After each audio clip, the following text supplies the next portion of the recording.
जब से मोदी जी केंद्र में आए हैं, लगातार गन्ना किसानों की चिंता करने का काम कर रहे हैं। गन्ना किसान यदि मोदी जी की सरकार सत्ता में नहीं होती और ऐतिहासिक फैसले नहीं करती, अभी भी 55 लाख टन चीनी जो है निर्यात की गई है, एक्सपोर्ट की गई है। 40 लाख टन का बफर स्टॉक बनाने का काम किया गया है।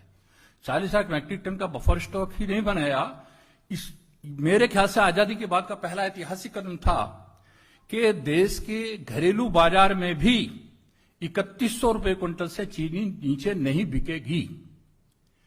और ये आप सबको ध्यान होगा कि मोदी जी के आने से पहले यूपीए की सरकार का जब लास्ट ईयर था तो उन्होंने 40 लाख मैट्रिक टन रासुगर ब्राजील से आयात की थी। देश को आवश्यकता नहीं थी, नियम यह था विदिन 3 मंथ्स रिफाइंड करके वो वापस करनी थी। लेकिन कैबिनेट में फैसला करके नियम बदला उस सरकार ने और उसको देश में खपाने का 1.5 साल तक काम किया। और जब मोदी जी की सरकार आई तो 2300 रुपए क्विंटल चीनी थी, 23 रुपए किलो। चीनी मिल मालिकों ने चाबियां फेंक दी थी। 2-2 साल तक के पेमेंट बकाया थे। आज एफआरपी का 91,000 करोड़ में 86,000 करोड़ का पेमेंट हो चुका है। ज्यादातर पेमेंट हो रहे हैं, लेकिन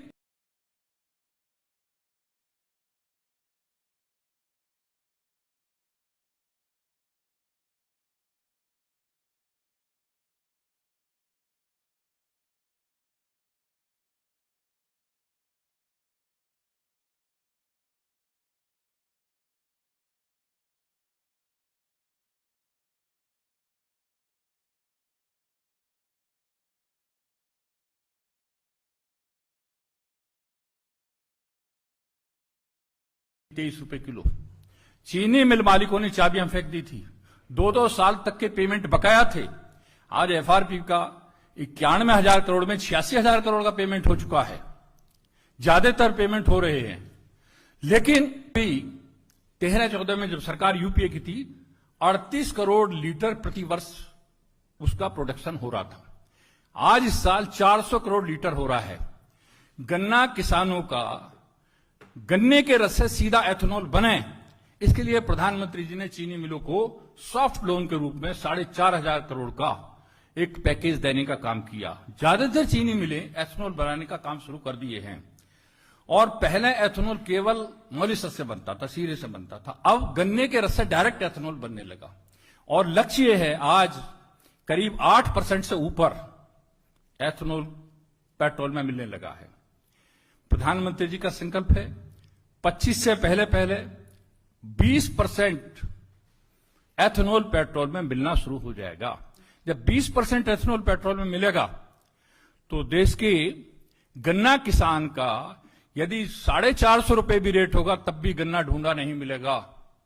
ये गन्ना किसानों को बचाने के लिए 3100 रुपए से नीचे घरेलू बाजार में ना मिले और एथेनॉल का प्रोडक्शन बढ़े, उसके लिए मिलों को लगातार मदद करना, सहायता करना, एथेनॉल की प्लांट लगाना और एथेनॉल का प्रोडक्शन बढ़ाना। तो एथेनॉल से जहां एक तरफ किसान को फायदा होगा, वहां देश को भी जो बाहर से तेल आयात किया जा रहा है, अपनी मुद्रा जा रही है, ये बचेगी और पर्यावरण का बहुत बड़ा फायदा होने वाला है। क्योंकि एथेनॉल से पंपिंग सेट भी चलेंगे, एथेनॉल से अपने और इंजन भी चलेंगे और एथेनॉल पेट्रोल में मिलाने का 20% तक का प्रधानमंत्री जी ने संकल्प किया है कि हम 25 से पहले 25 तक 20% पेट्रोल में एथेनॉल मिलाने का काम करेंगे। तो इस गन्ने के रस से डायरेक्ट एथेनॉल बनाने का काम भी शुरू हो रहा है। तो गन्ना किसानों का ये जब से मोदी जी की सरकार आई है लगातार किसान हित में कदम उठाने का काम कर रही है। वरना किसान की हालत ये थी, मुझे ध्यान है 14-15 में मैं प्रदेश का अध्यक्ष था उत्तर प्रदेश में किसान मोर्चे का। 2-2, 3-3 साल तक के गन्ने के पेमेंट बकाया थे। आज ये स्थिति कहीं भी नहीं है। प्रोडक्शन भी बढ़ा है, पेमेंट भी बढ़े हैं और कोई भी ये स्थिति उस समय मजबूरी थी। मिल मालिक कहते थे चीन सरकार चला ले, हम नहीं चलाते। बहुत चीनी मिल बंद हो गई थी। पिछली सरकारों ने बहुत सी चीनी तो चीनी मिलें नीलाम कर दी थी, लेकिन आज सब चीनी मिलें वो चली हैं। कुछ की कैपेसिटी बढ़ाने का काम किया है, नई चीनी मिलें भी लग रही हैं और एथेनॉल के नए प्लांट भी लग रहे हैं।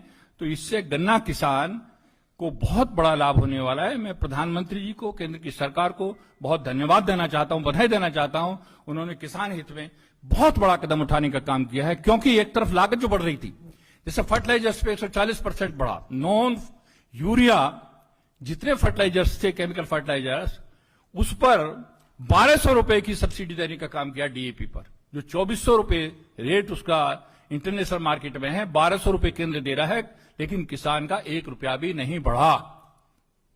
एक तरफ लागत को रोकने का काम कर रहे हैं, दूसरी तरफ किसानों को अच्छी मूल्य देने का काम कर रहे हैं। सबको मालूम है स्वामीनाथन की रिपोर्ट तो 2006 में आ गई थी, लेकिन मोदी जी के आने के बाद ही उसको लागू किया गया, वरना ठंडे बस्ते में पड़ी हुई थी। हम लोगों ने, माननीय मोदी जी की सरकार ने और एमएसपी के दामों पर भारी खरीद की है। यदि इस साल की खरीद भी देखेंगे, चाहे गेहूं की खरीद हो, धान की खरीद हो, दलहन की खरीद हो, तिलहन की खरीद हो, सब पिछली सरकारों से कई गुनी ज्यादा खरीदे हुई हैं। एमएसपी का दाम भी बढ़ाने का काम किया, 1.5 गुना करने का काम किया लागत का, और खरीदारी करने का काम किया, और गन्ना किसानों के लिए ये बहुत बड़ा उपहार देने का काम किया। इसके लिए हम उनको बहुत बधाई भी देते हैं और धन्यवाद भी देते हैं सरकार को। धन्यवाद। इस विषय से संदर्भित कुछ हो नहीं तो बहुत बहुत धन्यवाद। किसान आंदोलन जो चल रहा है वो 9 महीने पूरे हो गए और आज वो कह रहे हैं कि एक सम्मेलन कर रहे हैं, राष्ट्रीय सम्मेलन कर रहे हैं। उनके कई मांगों में गन्ना मूल्यों को लेकर भी मांग और कई राज्यों में भी उसमें प्रदर्शन कर रहे हैं, उसको लेकर क्या कहना है? देखिए, पहले से ये कहा गया है कि किसानों के कंधे पर बंदूक रख के जो विपक्षी राजनीतिक दल हैं, जो भारतीय जनता पार्टी के वैचारिक विरोधी हैं, वो लगातार किसानों के कंधे पर बंदूक रख के राजनीति कर रहे हैं। और अब तो देखने में ये आ रहा है कि जो राजनीतिक दलों के कार्यकर्ता हैं विपक्षियों के, उनके कार्यकर्ता अब किसान का भेष धारण करके आंदोलन में लगे हैं। देश का किसान काम कर रहा है, देश का किसान देश के यशस्वी प्रधानमंत्री माननीय नरेंद्र मोदी जी का निरंतर आभार व्यक्त कर रहा है, क्योंकि जो कार्य 65 साल में कभी कांग्रेस के रहते हुए, अन्य दलों के रहते हुए नहीं हुआ, वो 7 वर्ष में माननीय मोदी जी ने किसानों के हित के लिए किया है। बहुत बहुत धन्यवाद। सर, एक सवाल ये भी है कि जिस तरह से एमएसपी बढ़ाया गया 5 रुपए, किसान जो नेता और टिकैत है वहां बैठे हुए उसे काफी नहीं मानते। उनका कहना है कि कई राज्यों में इससे ज्यादा पैसा मिलता है। ऐसा है, कई राज्य ऐसे हैं जो स्टेट एडवाइजरी प्राइस देते हैं, जिनमें उत्तर प्रदेश है, हरियाणा है, पंजाब है, और एफआरपी जो है ये राष्ट्रीय स्तर पर बढ़ा है। स्थानीय स्तर पर प्रदेश अपनी जो उसकी अपनी जो स्टेट की प्राइस है वो देंगे, घोषित करेंगे। तो जब स्टेट की घोषित होगी तब वो क्या प्रतिक्रिया करते हैं देखना यह है। अभी तो बढ़ाया है, वो कैसे कहते हैं नाकाफी है। केंद्र का 5% का बढ़ाना, 5% का मतलब 10% में यदि 0.1% रिकवरी बढ़ती है चीनी की, तो 2 रुपये 90 पैसे अपने आप बढ़ जाएगा। और मैंने बताया चीनी 12% से भी ऊपर तक की रिकवरी बहुत सी मिलों की है।